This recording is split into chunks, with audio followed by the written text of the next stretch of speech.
ও রমজানের ওই রোজা শেষে এলো খুশির ঈদ, ও আপনাকে আজ বিলিয়ে দিয়েছেন আসমানে তারে। তারপরে সোনা সোনা দানা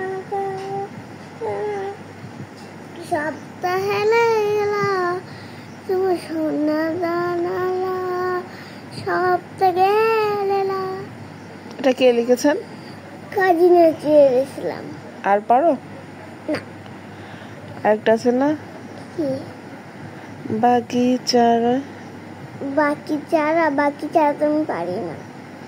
বুলবুলি তুই বুলবুল পাখি পারি। আর দিসনে ফুলে দোল, এটা পারো না? না, আমি পাখি হলো বুলবুল পাখি ময়না দিয়ে আয়না জানা গান শুনিয়ে দু দু দেশের গান, নীল নীল নদীর গান, দুধ ভাত দেব বসিয়ে সন্দেশ মাখিয়ে, দুধ ভাত দেব সন্দেশ মাখিয়ে। হুমাশা, রবীন্দ্রনাথ ঠাকুরের কিছু বলো। রবীন্দ্রনাথ ঠাকুর কি করতেন? রবীন্দ্রনাথ ঠাকুর শনি পূজা করতেন। আর কি করতেন? আমি জানি শুধু পূজাই করতেন, কিন্তু আমি এটা জানি না যে হলো আরো কিছু করতেন, এটা আমি জানি না। উনিও ছড়া লিখতেন, কবিতা লিখতেন, গান লিখতেন।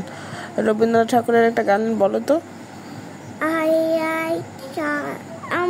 আমি হলো একটা ছড়া বলবো যেটা রবীন্দ্রনাথ ঠাকুর লেখেছে।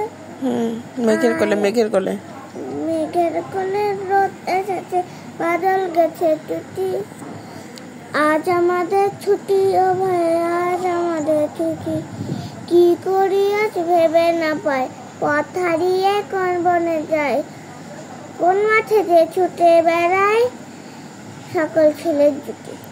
আচ্ছা, এবার রবীন্দ্রনাথ ঠাকুরের একটা গান বলো তো। রবীন্দ্রনাথ ঠাকুর পারো তুমি? না, আমি পারি না। কারণ তুমি আমার সোনার বাংলা পারো না।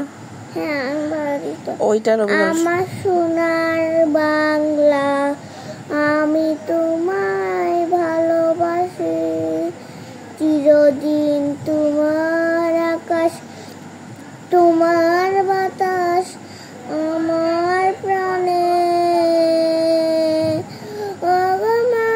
আমার প্রাণে বাজাই বাসি। তারপরে সোনার বাংলা, আমার সোনার বাংলা আমি তোমায় বলো। আমি এটুকুই পারি।